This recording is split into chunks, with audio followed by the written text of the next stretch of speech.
Welcome, this is Janisar Ahmed with a daily roundup of news from the US and around the world. First are the headlines.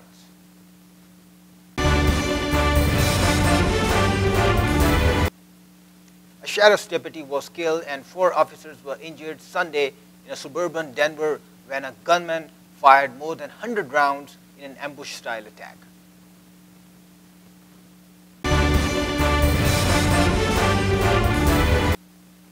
Petroleum products get pricier by 11.75% ahead of the new year in Pakistan.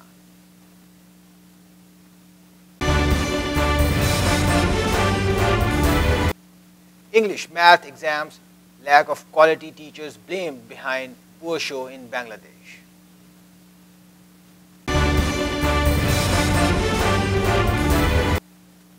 Two protesters killed in Iran as government tries to thwart activists with social media crackdown.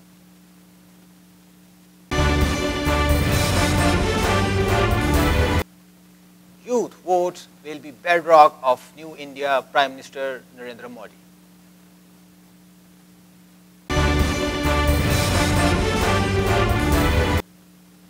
A sheriff's deputy was killed and 4 officers were injured Sunday in suburban Denver when a gunman fired more than 100 rounds in an ambush-style attack. 5 law enforcement officers were shot and 1 of them killed after a barricaded suspect opened fire at an apartment complex in a Denver suburb, the Douglas County Sheriff said. 2 civilians were also shot and the suspect was shot and killed later by the police. This was confirmed by Sheriff Tony Spurlock. Deputy Zachary Parrish, 29, was killed. The 4 injured officers are in stable condition, Spurlock told reporters. Spurlock said the suspect, who was not identified, had barricaded himself in a bedroom and had been talking with the officers before he suddenly opened fire with a rifle, hitting 4 deputies in the apartment. There were all well over 100 rounds fired from the suspect, Spurlock said. The suspect's roommate, who was home, was not wounded. The 2 injured citizens apparently were not in the apartment. The wounded deputies crawled to safety as other law enforcement agencies responded to the shots fired. Castle Rock police officer was also hit, but it wasn't clear where he was shot. The deputies were wearing ballistic vests but were shot in areas the vests didn't cover, Spurlock said. Spurlock said the suspect has had previous contact with law enforcement throughout the metro area, but has no criminal history. The incident began after 5 a.m. at the Cooper Canyon Apartments in Highlands Ranch, about 20 miles south of Denver. It was the second time deputies had gone to the apartment Sunday. There was a noise complaint call about 1:30 a.m., but when deputies arrived, there was no noise, Spurlock said. The second call came in as a domestic disturbance and deputies entered the apartment. During discussions with the suspect and his male roommate about the noise, the shooter slipped into a bedroom. At some point, the suspect fired a quick succession of shots. Parrish suffered mortal wounds, Spurlock said. He was told by a doctor at the emergency room. They all went down with almost seconds of each other, so it was more of an ambush type of attack on our officers, Spurlock said. The suspect was killed almost 2 hours later during a standout with the tactical team, the sheriff said. A motorcade accompanied the fallen officer from a hospital in nearby Littleton. 3 patients with non-critical injuries were treated and released from the Sky Ridge Medical Center in Lone Tree, Colorado, hospital spokeswoman Linda Watson said. Any citizen in the affected area are instructed to shelter in place, avoid windows, and stay away from the exterior walls, the sheriff's office tweeted. An emergency shelter was set up for those displaced by the massive police response.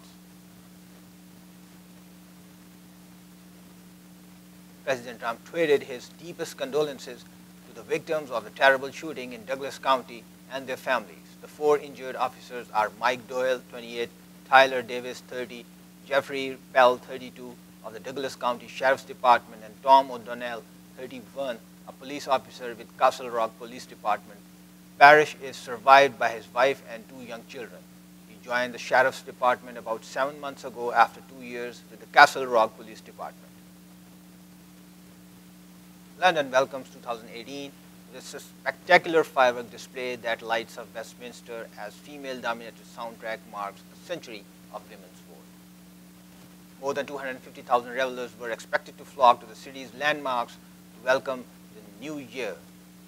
The soundtrack was dominated by female artists. Unprecedented numbers of armed officers were also deployed across the UK to protect revelers from the threat. Unprecedented number of armed officers were deployed across the UK. London has welcomed in the new year in style with a spectacular fireworks display that lit up the River Thames. Big Ben's famous songs rang out at midnight, having been turned back on during the festive period, before more than 10,000 fireworks lit up the sky during the 12-minute display. This year's fireworks featured a soundtrack dominated by female artists to mark the century of women being granted the vote. Songs by Annie Lennox, Dua Lipa, Florence Welch, and Ariana Grande were among those included in the women-only second half of the world-famous show. More than 250,000 revelers were expected to flock to the city's landmarks, while 100,000 ticket holders were expected to watch London's New Year's Eve fireworks display from the banks of the River Thames as the clock struck midnight. Petroleum products get pricier by 11.75% ahead of New Year. The government on Sunday increased the prices of petroleum products by up to 11.75% for the month of January 2018 in Pakistan. This was reported by Dawn News. The announcement in this regard was made by the newly appointed advisor to Prime Minister on Finance while addressing a press conference in Islamabad. Petrol and high-speed diesel, the two most widely used products, will now sell for Rs 81.53 and Rs 89.91 a litre respectively after an increase of around Rs 4 each.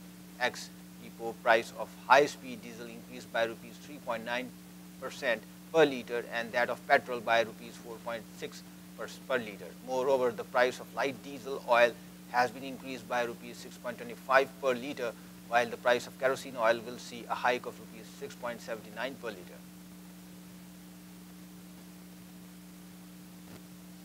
Defending the price hike, Mr. Ismail said that the prices of petroleum products have continuously been increasing.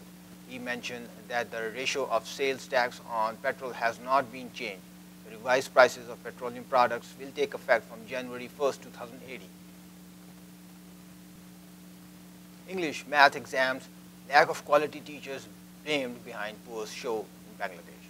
The success rate fell in the JSC examinations has now once again exposed students' weaknesses in English and mathematics, two key subjects that always make a difference in the pass rate. But a lack of qualified teachers specializing in English and maths at the secondary schools is also to blame for the situation prevailing in the country for years, said experts and educationists inside Bangladesh. According to the latest government report, around 88% of the 78,415 teachers giving English lessons at secondary level did not study English as a core subject in graduation and master's levels. Only 4.4% have done BA honors in English, while 6.88% masters in English, said Bangladesh Education Statistics 2016 of Bangladesh Bureau of Education Information and Statistics. More than half of the English teachers had only a 100-mark compulsory English language course. About 20.54% completed bachelor's degree without studying English as the main subject, and 2.58% studied the subject last time in their HSC level, said the report released in May 2017. The situation in maths is similar. Of the 54,042 maths teachers, only 15.88 had BSc honors and masters in this subject. Some 13.57% had this subject in their HSC level, and about 33% had maths along with other subjects. Physics and chemistry in BSc level educationists say children are not acquiring the required base in English and maths for a lack of skilled teachers. Also, the training teachers are getting is far from adequate. All this impacts the results of most public examinations like the SSC and HSC every year. The latest JFC exam had also had this reflection. The pass rate in the junior school certificate exams under the 8 general education boards dropped to 83.10%, a 9.79 percentage point fall from that of the previous year. Officials said teachers were displaying poor show in English and maths contributed to this. In Comilla board, for example, 21,000% students failed in English and 14.59% in maths. The overall pass rate under this board is 62.83%, the lowest in the 8 government boards. And the sharp fall in the success rate of this board pushed down the overall pass rate.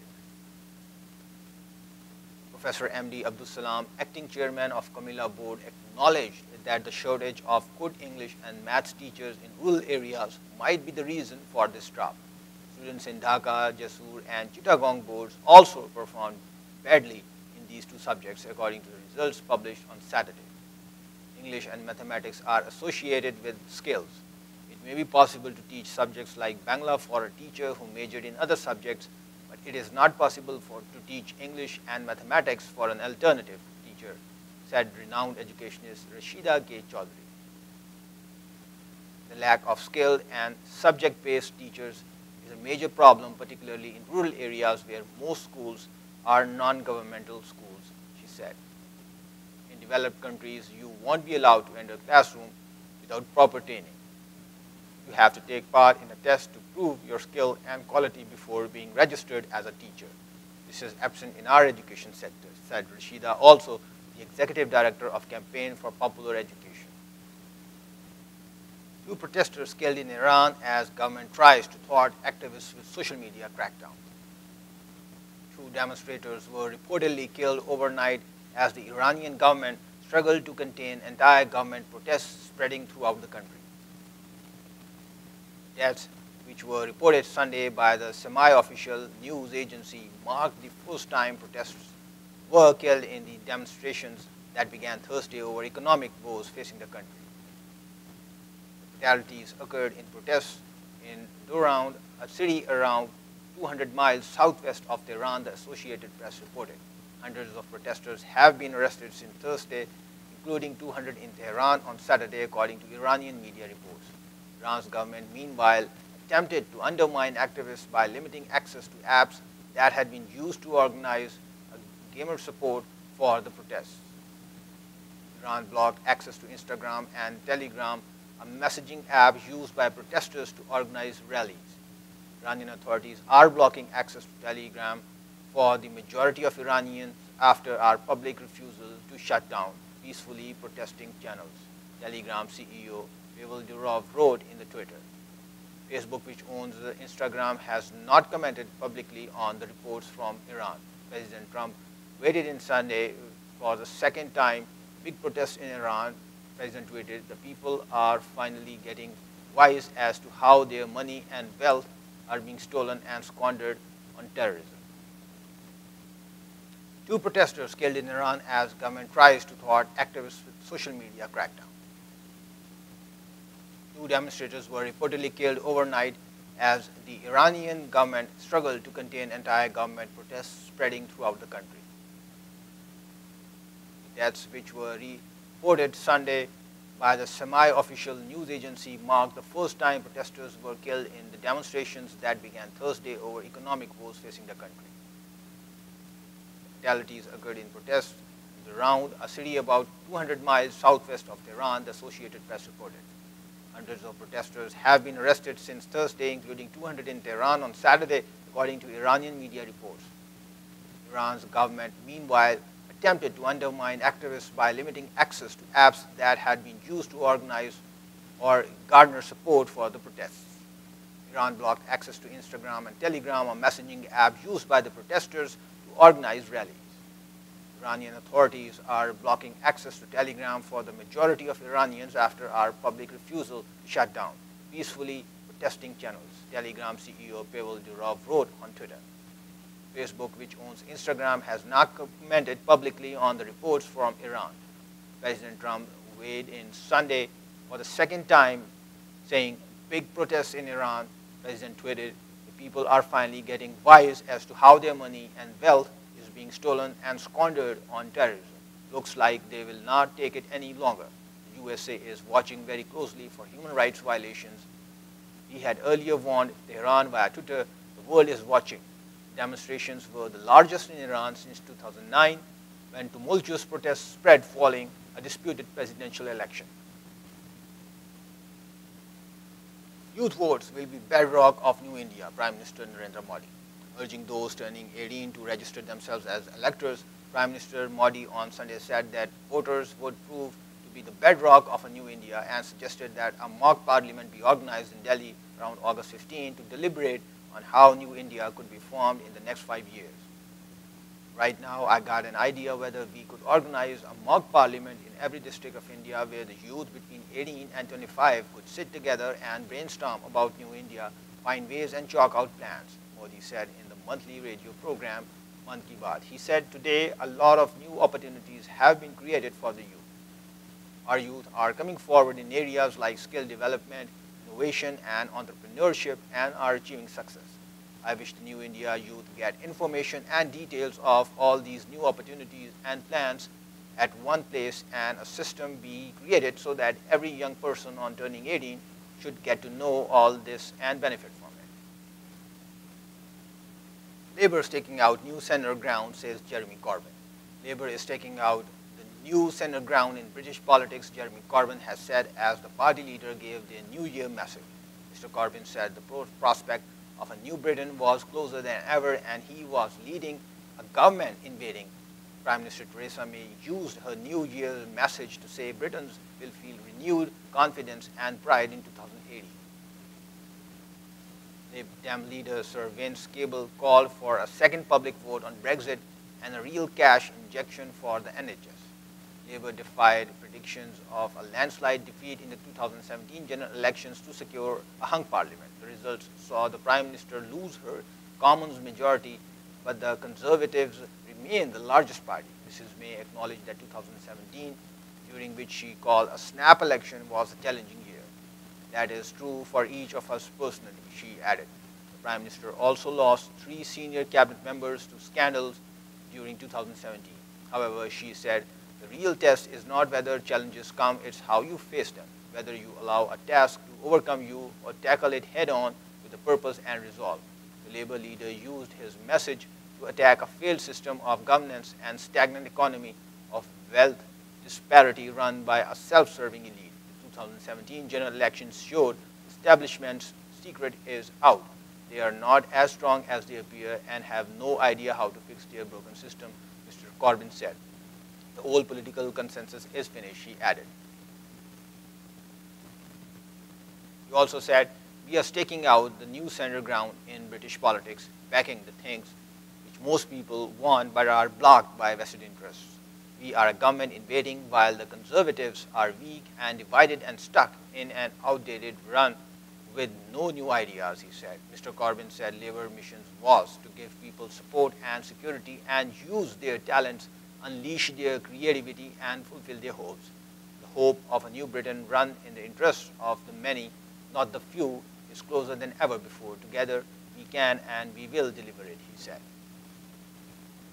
Thank you very much for watching. Watch us at www.millenniumtv.org and do drop us a line at info@millenniumtv.net. This is Janis Ahmed signing off from Millennium TV USA. We are bridging communities worldwide.